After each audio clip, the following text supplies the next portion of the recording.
Hello there, and welcome back to the Disc Connected. I am here with another YouTuber who goes by Katie of the Night. Katie, thanks for doing this with me.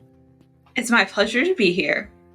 It seems like this doesn't happen for you very often. Have you done much with any other creators on here? A few. It's been a while, though. Sweet and Spooky on YouTube, she's the one I regularly collaborate with, but I haven't done much else in quite a while. There is a lot of people that follow my page that I think would love your stuff. A lot of people that watch my stuff just adore horror, and that is primarily seems to be what you focus on. So we're going to get into what you like in film, what you are into with physical media, because that's something that we both are into, and just learn more about you. So how did this love of movies start for you? It's kind of funny. I think it started because when I was growing up, we weren't really a movie watching family. We watched Disney movies or whatever. Right. But I wasn't allowed to watch PG-13 or higher. So I missed a lot of the classics. Never saw Halloween, never saw Friday the 13th, never saw Texas Chainsaw Massacre. And I didn't even really start pursuing movies and catching up on all those classics until like 2020. Which I think 2020 was a turning point for a lot of folks. Oh, yeah. But that's when I really started to get into movies. What is some of the touch points that you watched first in that pandemic time? Well, it's funny. I really started deep diving into gialli at that point. And I don't even know how I got there, because I saw an actor who was pretty and I wanted to watch a movie she was in. So I watched Death Laid an Egg. Oh, wow, nice. I think that was like my first giallo. But I was like, what did I just do? Why did I do that? And then that's not a normal giallo either. No, it's probably not a good first giallo for anybody. But in terms of like broader horror, I think I watched Halloween first, Friday the 13th, Nightmare on Elm Street. This is all me as an adult finally watching these things, but I guess I'm overcompensating now for not having watched anything growing up. Yeah. And, I don't really watch things in college because everyone's too busy to sit and watch movies in college. So yeah, particularly in the last 4 years, I've really been going crazy.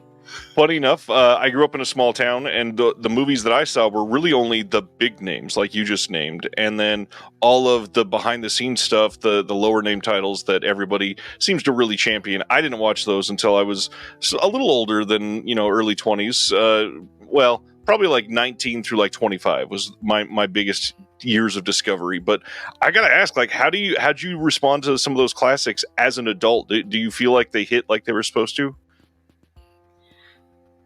No, I don't think they did. Because they're not scary. Right. You know what I mean? But if I had seen them as a kid, I probably would have been terrified. But when I watch a lot of these movies, I do try to think, like, how would I feel as a kid? I'll see the things like, even like full moon movies, I'll be like, oh, if I watched this as a child, I would have been so traumatized. Yep. But now they're just fun, which isn't a bad thing. Not at all. Yeah, Full Moon, I give them some grief sometimes because of that. But in all reality, they're nostalgic for a lot of people. I get it. Yeah, and see, it's not even nostalgic for me because I didn't watch my first like Full Moon movie till 2019 or something. Amazing. So why don't you share with everybody what you talk about on your channel?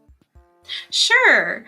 So it started out with me just talking about whatever I felt like talking about. I also listen to metal, so I talked about metal a lot, but when I started exploring film, I started making videos about it, and then those are the videos that seem to get the most excitement from people and like really draw people in. And I kept saying like, okay, this is probably gonna be my last video about giallo movies, and that didn't happen. So I just really started to lean into that, and I feel like that's kind of where I've settled. So the last couple of years has just been pretty much strictly movies. I talk about a little bit of metal every now and then, but exploitation in general, I'm really interested in. All the little tiny subgenres of exploitation. And then I have a special interest, of course, in giallo and just horror. I try to keep up with some modern horror, but it's kind of just cherry picked. Right. So what is it about giallo specifically that draws you in? What about those is what you really love? Well, Argento was the first director that I was exposed to, but that was Suspiria. And I just like the dramatics of it all. Yeah. And I love the style and the bright red blood. And just that they're not worried about whether something looks stupid. You know, I feel like a lot of people are like, that looks so fake. Blood doesn't really look like that. People don't really die in 3 seconds. And, you know, all that kind of stuff. But I like the exaggeration of it all. And of course, how beautiful the actors are. Right. And the fashion. And I like that giallo has this glamorous side to it. I love the glamour, the wealth, the mansions. That's one of the things that I always appreciate about it. It almost has like a soap opera feel to a lot of them. Yes, I do call some of them soap opera gialli. I'll be like, oh, this is one of those. It's not a murder one. Well, they're all murder ones. I'm like, this isn't like a slasher one. This is like a soap opera one. Right. Love it. So Argento got you into it. What about the rest of horror? What are some of the other major subgenres that you love? Oh, okay. I really like found footage. Nice. I want to say I'm more interested in found footage. I haven't seen a lot, but when I am looking to get scared, usually found footage is what will scare me. Interesting. Is it the realism aspect? Because your point of view? Yeah. That's super fun for me.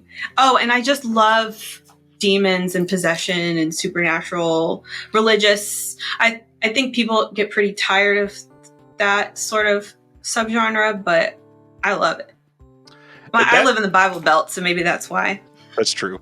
That also seems to be one of the subgenres that kind of has like cycles. When the movies are really good, they're really good for like 4 years. And then the following 4 years, they're like, well, we're in a little downturn. These aren't that great. What are we in right now? Well, I mean, Exorcism Believer came out last year, so. But we also got When Evil Lurks, which was cool. That is true. I loved that movie. Yeah, that was really fun. But yeah, man, The Exorcist Believer really let me down. What about outside of horror? Any other genres that you appreciate almost as much as that? Oh, gosh. No. And that's probably why most of your channel is focused on horror, and I appreciate that. Yeah, and when it comes to exploitation, obviously you get out of the realm of horror a little bit. I'm trying to think of some examples. My mind is blanking. Like, I don't know, something like Switchblade Sisters isn't horror, but I love stuff like that too. So I would say I love things like coming of age movies, even though I haven't seen too many of them.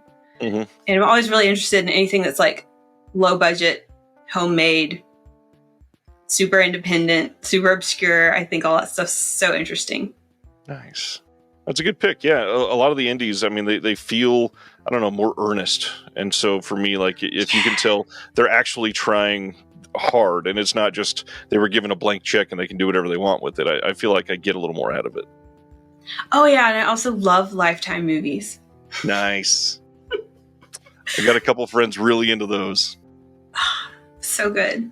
It's so bad. On your channel, what are some of the videos that you're most proud of that you've done that you wish if people were going to come check you out, they should seek out? So one video is like buried. It's probably like 2018 or something. But kind of going off of your question of what other kinds of movies do I like, my favorite movie is very random, and it's Gummo. Have you seen Gummo? A few times, and it's a great week to love Gummo. With the recent announcement by Criterion. Oh my gosh, what is it? I don't know the announcement. What Hey, is it? Gummo is coming to 4K from Criterion. I'm so glad we just got this moment organically in this video. Gummo is being recognized by the Criterion Collection in a 4K and Blu-ray release. Am I going to cry on your video? There's a brand new interview with Harmony on there. There's an appreciation of the film on there. The poster art looks great. Here, I'll even do this. Just so, don't click anything. I'm going to share it with you so you can see it right now. This made some of just the biggest waves in physical media over the last week, and you're going to see why, because they gave this some of the most beautiful art. And with the way I know you like colors, check this out. Oh my gosh, that's amazing. Look at it. See, this is why I need to follow people like you, because you are bringing this news that I'm just disconnected from. Hey, that's a good word there. Look at that. This is coming out on October 22nd on 4K and Blu-ray from the Criterion Collection. And that's my husband's birthday. Whoa, nice! Oh my gosh. Does he love Gummo too? Well, love is a hard word to apply to Gummo. I get that. So, going back to... spaghetti at least? He does. And he drinks chocolate milk while he eats spaghetti. Perfect. So back to the video that I'm very proud of.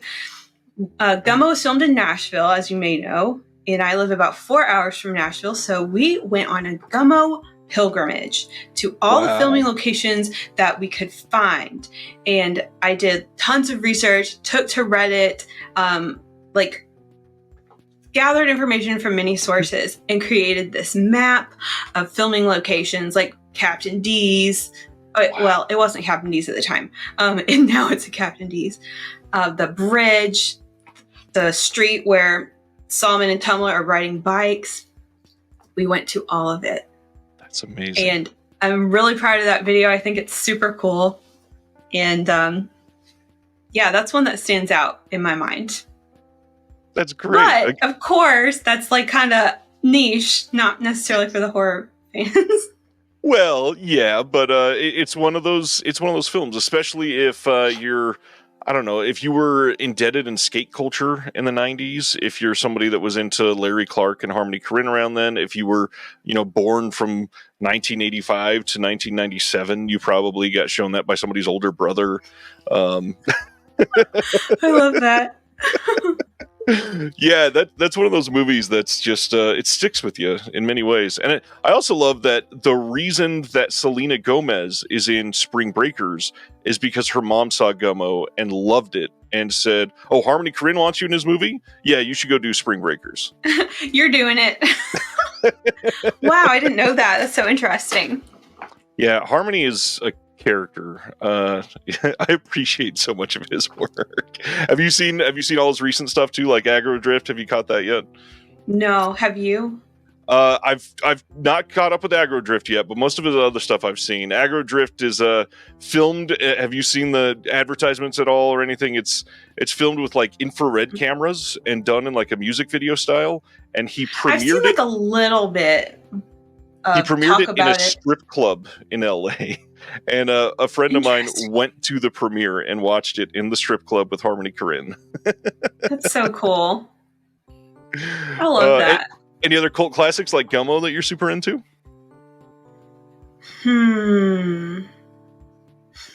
Maybe ones that you don't talk about on the channel all that much because you've been focusing so much on the horror side.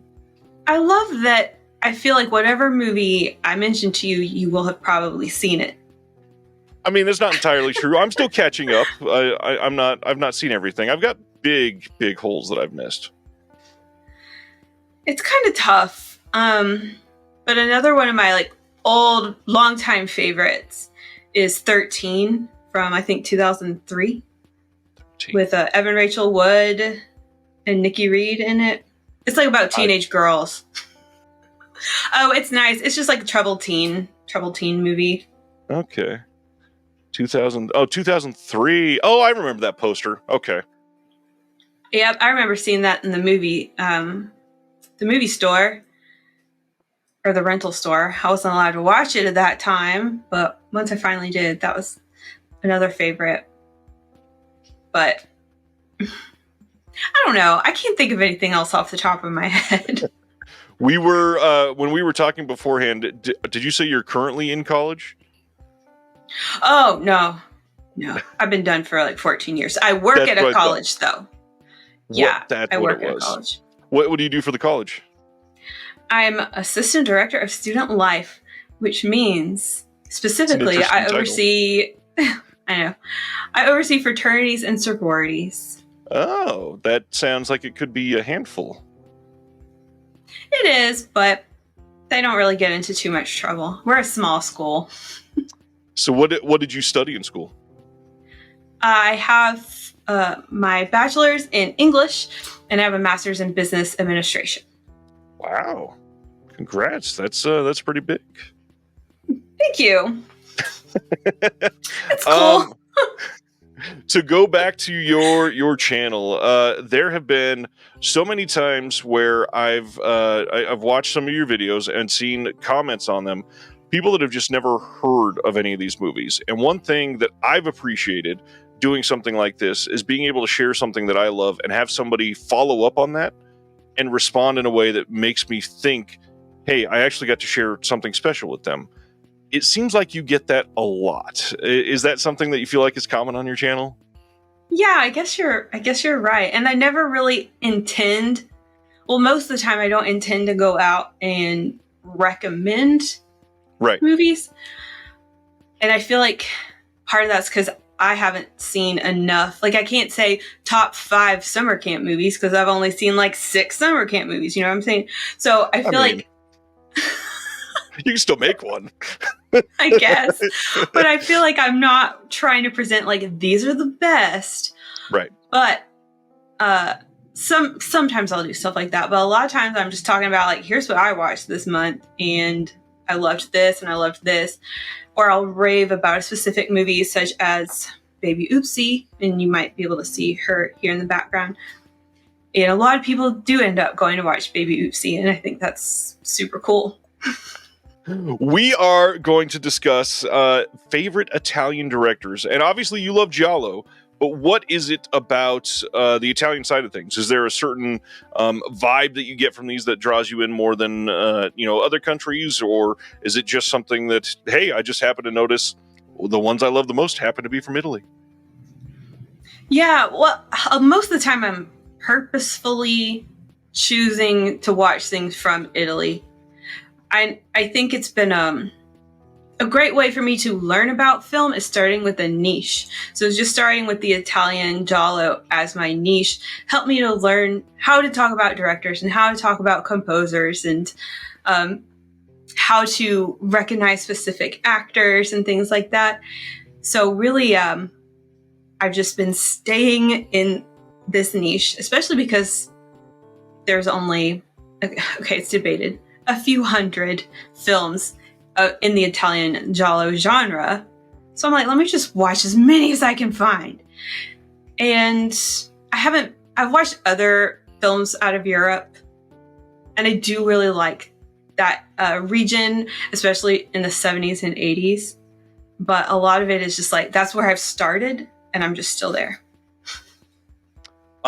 This might be an odd thing, but just to recommend another full genre, have you ever happened to take a look at any of the Germany Krimi films?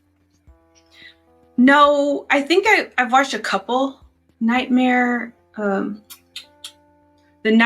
Monster of London City. I think that's a German movie.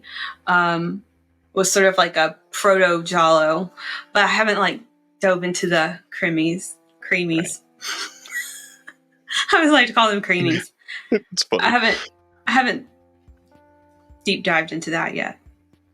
I totally forgot. I was going to ask a follow-up question about your channel, and then I just went to the Italians because I'm excited to talk about some of these directors. But I wanted to ask, when you have some people respond well to some of these titles that you're sharing that you love, is there a couple moments that you've had that you've like felt rather happy that you got to share something with somebody, or anything that sticks out that you possibly influence somebody's love for a new movie?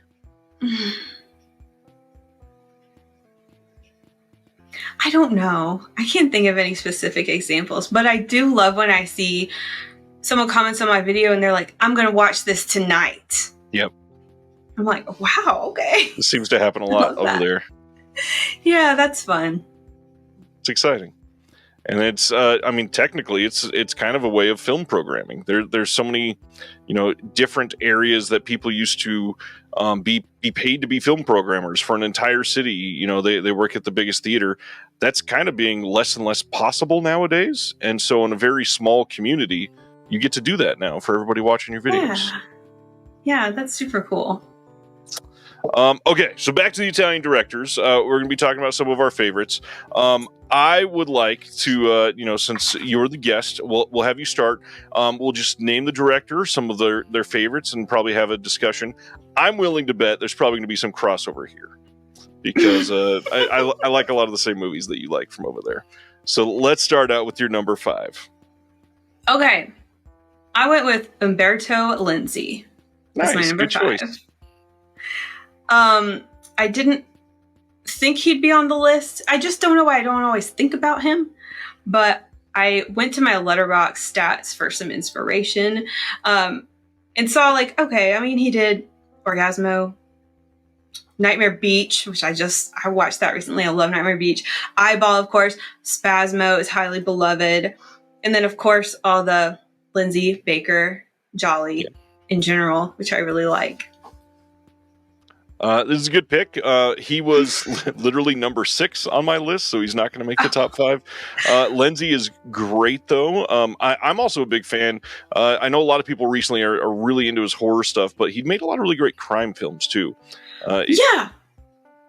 Didn't he do Robe Armed to the Teeth, a.k.a. the Tough Ones? Yes, he did. I just watched that the other day, and it was awesome. That's a good one. My number 5, I figured I should probably have at least a small shout out to a classic on here. So I had to go with Mario Bava. This is a big one for me. Of course, some of them with these, like Bay of Blood was a big one for me. Black Sunday was a huge one. The way that he was able to capture just this overwhelming gothic feel is something I've always appreciated. So had to get him on there. And then also shout out to his son, Lamberto, who's not that bad himself. He's not going to make the list because he doesn't have as many favorites as the others on my list. But he did some great stuff, including Demons, hence wearing this shirt. Absolutely love a few of his movies. But yeah, Mario is influential to so many different things. Without him, we don't have Friday the 13th. I love the lush colors that are in his films and all the beautiful lighting. Yeah. He knows how to make atmosphere. It's true. Absolutely does. All right. What's your number 4 Italian director? Funnily enough, it's Lamberto Bava. And I know that's so controversial because I feel like everyone's always like, ugh, he's not that great. He's not his father. But and maybe it has to do with the time period also. I feel like I like 80s movies more than 60s movies, perhaps. But he directed one of my favorite films, Delirium Photo of Joya. I think about that movie all the time. Oh, Macabre, A Blade in the Dark. Yep. Of course, Demons. Even Dinner with a Vampire, I think is super fun. I think really Lamberto has a lot of really high highs. And maybe I haven't seen the lows, Maybe I haven't seen the lows yet. Well, and that's the thing. You're on a journey to discover as much as you possibly can. You're probably not going to seek out what everybody says are the worst from a director first. Yeah, that's true. My number 4 is a very 80s director, actually, as well. One that worked with a lot of my other favorite directors from Italy. He, I think he did assistant director on quite a few of my favorites, did some cinematography work. Michele Soavi, we were just talking about right before this. Yeah. Cemetery Man.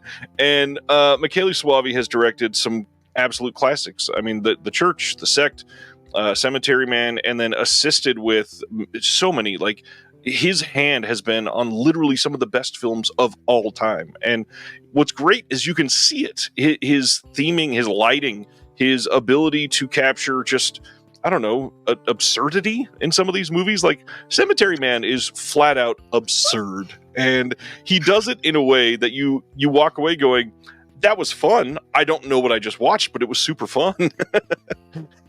Right. I don't know why I didn't even think about him. Maybe because he's like more horror, yeah, and less giallo. That's true.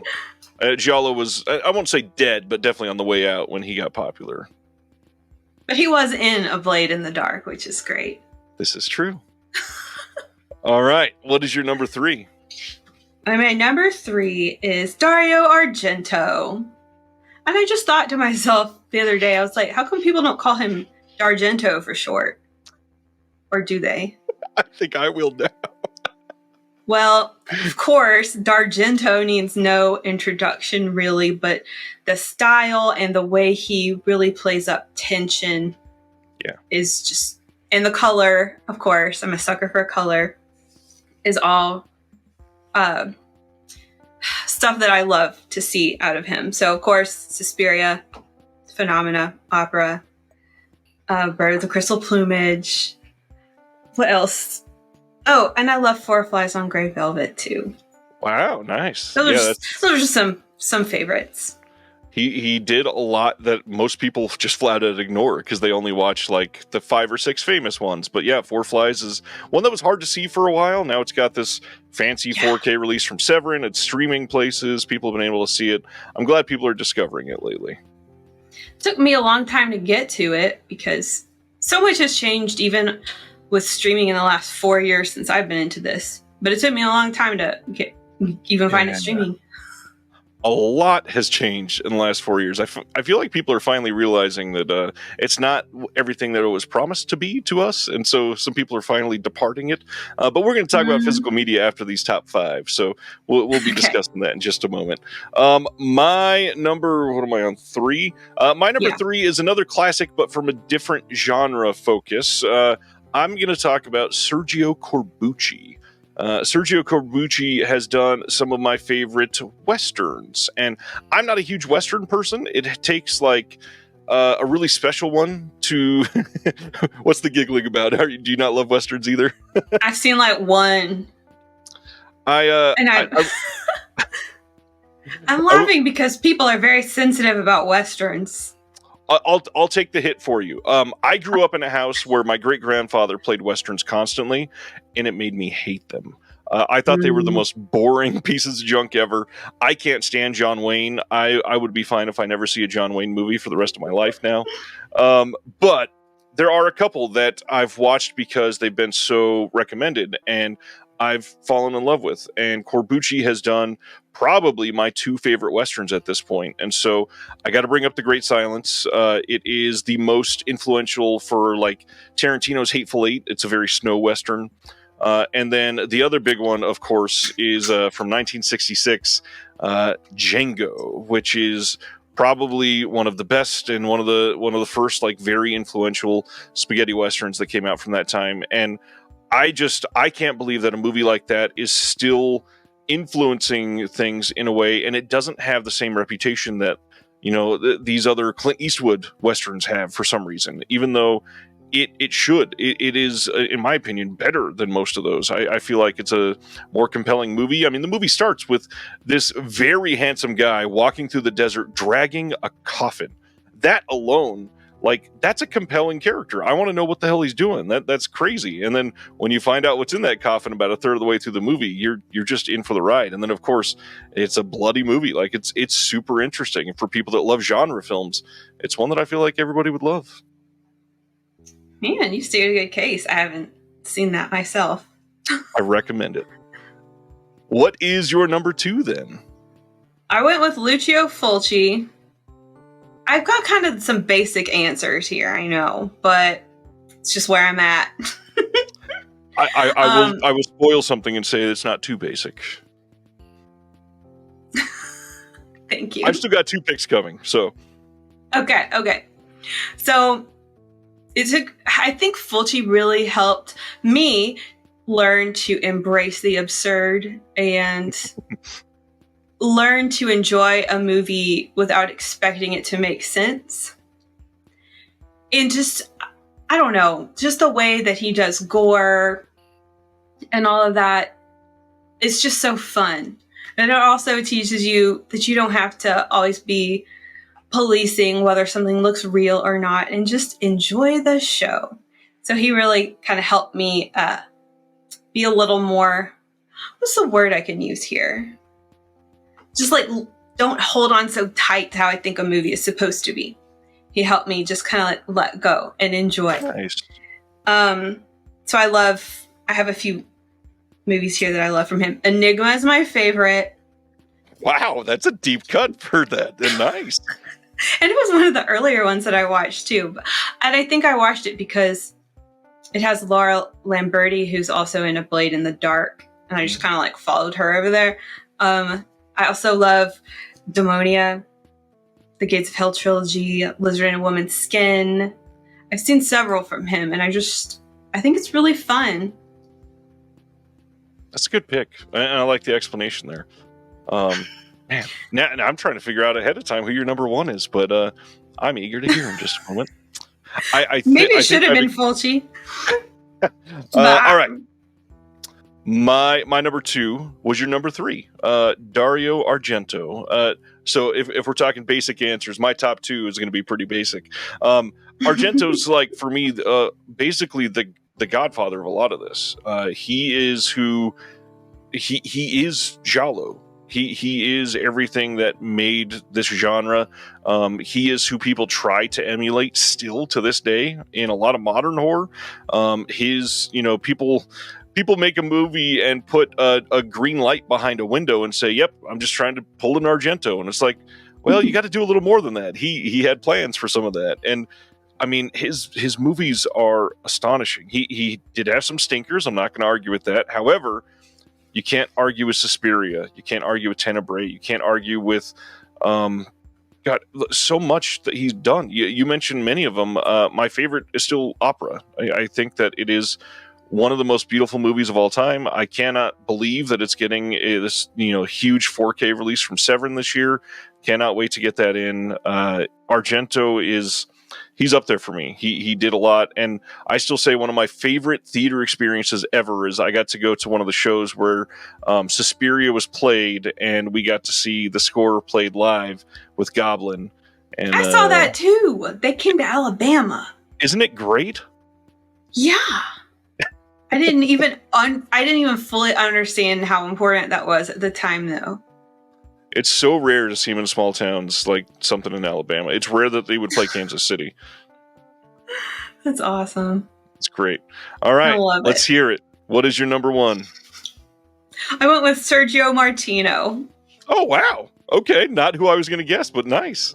Oh, who are you going to guess? I mean, there's a couple. There's a little more probably exploitative. Somebody like Joe D'Amato or somebody like that.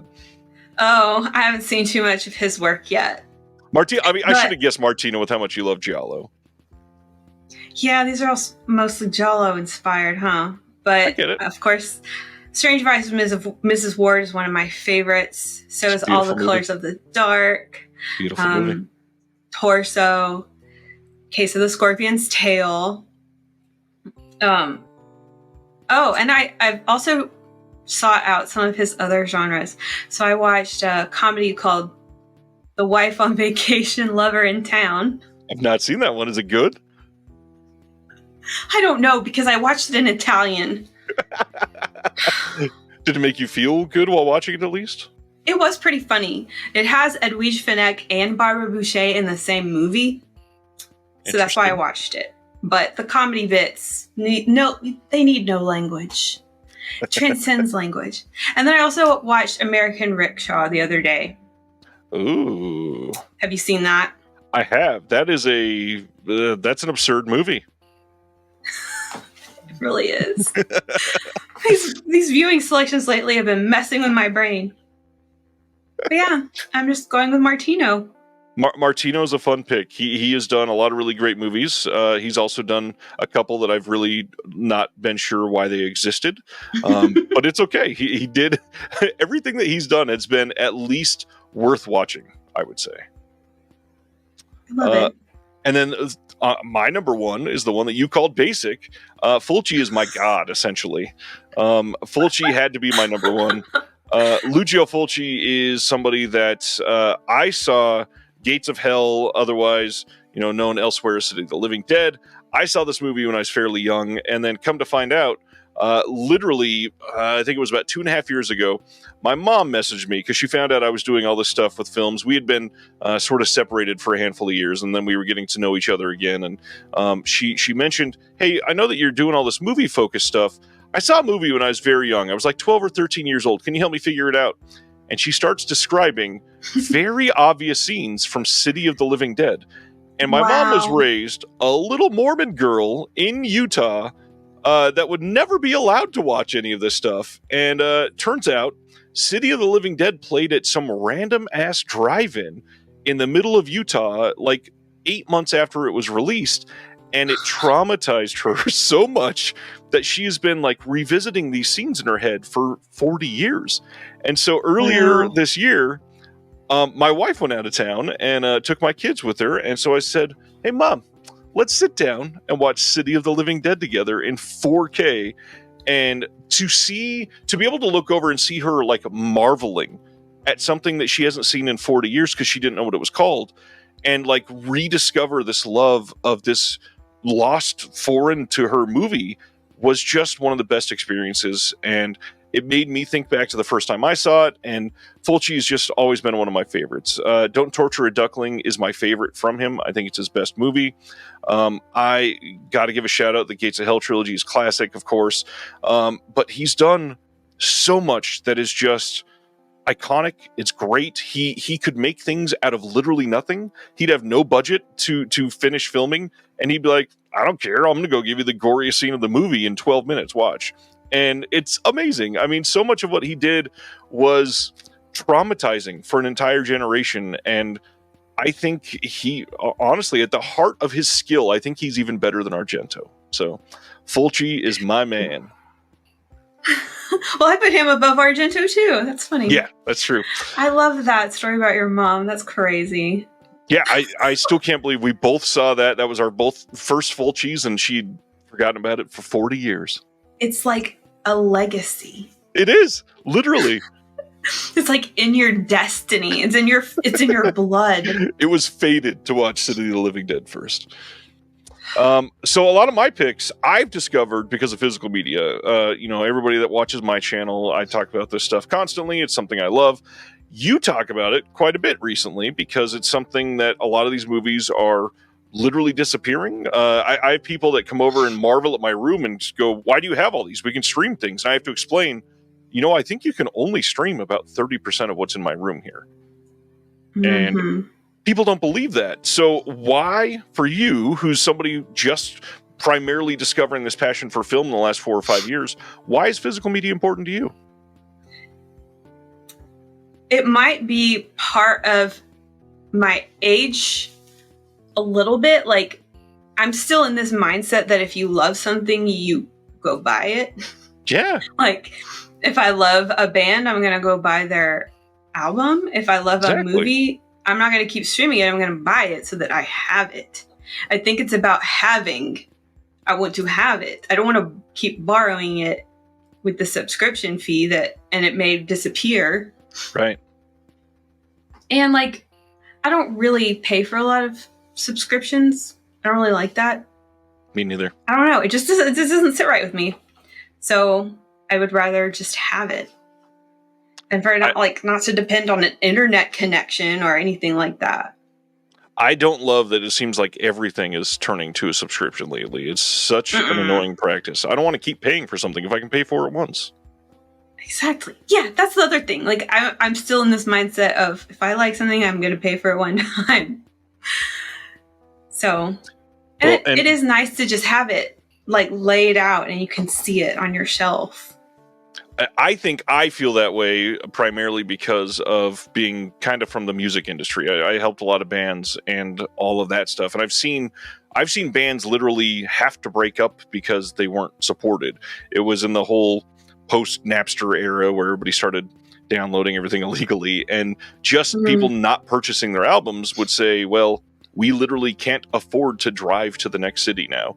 And so I've had that like beaten into me over the years that, yeah, if you love something, why would I not give them $15 for it? Right. That's how you support it. Yeah, I feel like that's my mindset as well. It just makes sense. It does. And I mean, like you said, it looks nice on the shelf. I can't argue with that. It's something that I also, you mentioned the video store earlier. I love being able to walk in here and literally just browse. And even though I know what all of these cases say, I'll pull one out and read the back just to be like, man, yeah, this is awesome. I just admire my own collection all the time. I just walk by and I'm like, I love these. For those that haven't watched your channel yet, what's in your collection? What do you focus on purchasing? Like, what are you out seeking for? Well, it's funny. A lot of what I have has been sent to me. A lot of my audience will send me things. So it's not completely curated by me. I think that's a really interesting thing. Because at first when I was starting out, I was like, I'm only going to buy my favorites. And then I just got like piles and piles of things to try, or things that I kind of like, but they're not favorites, but I have them and now I don't want to just get rid of them because you never know what's going to happen out there in the streaming world, right? So I have like an Italian shelf, and I have like a kind of like a mainstream horror shelf, and then I have like stuff I need to watch, which is a lot of like exploitation and just like other genre films. And then I have a few of like comedies, and I didn't even mention comedies, but I have a few like comedy and like anime things down at the bottom. Nice. Where when you do go by, where are you mostly purchasing from? Secondhand usually, or I've been like very, very thrifty. Good. Most of my life, but I've bought things from Vinegar Syndrome. I just bought some things from Severin, Arrow. One does Forgotten Jolly, and then one does a different set. Vinegar Syndrome is the Forgotten Jolly, and then Arrow is doing their big color box sets. They're called Giallo Essentials. Giallo Essentials. Okay, I've bought. I promise I know English. I've bought both of those. I love how that comes after you said you had an English major. I'm a low effort English speaker. Yeah, I really am not a high buy person right now. So it's all kind of just come to me through thrifted or gifted ways, and then I do shop sales. I mean, that's a good title for a series. I don't think I've heard you say that on your channel yet. Thrifted and gifted. Just go from there. Yeah. So well, that's good. I mean, that's it's a good thing for people to keep an eye on. One of the biggest things I always tell people to harp on, especially for physical media, is your local library. I mean, the amount of titles that you can get literally for free, because pretty much all libraries nowadays have a big DVD collection. Just go and support them. And even just going in and borrowing them, that alone makes them feel like they need, well, actually borrowing supposedly gets them more funding because it shows more activity for them. So yeah, absolutely go support them. All right. Anything that I didn't share or ask about that you wish people watching this would know about your channel and come check you out? No, I think I've said it all. All right. Well, for anybody watching this, if you're interested, we're doing a bit of a companion piece over on Katie's channel. I'm going to be over there talking. We're going to be talking about specifically now our 5 favorite gialli. So go check out that video. All of Katie's links will be in the description below. All the channel, letterboxd, everything. Go give everything a subscribe and follow. And thanks for doing this. I know you don't do it that often, so thanks for watching a couple of my videos and then saying yes, because I know it's kind of weird to have some random dude just say, hey, do you want to come on my show? Oh, no, it was a great talk and I had a lot of fun. So thank you. Thank you for watching The Disconnected. On the way out, make sure that you are subscribed to the channel, that you've liked the video, and that you've copied the link to be able to share with someone else that may appreciate this.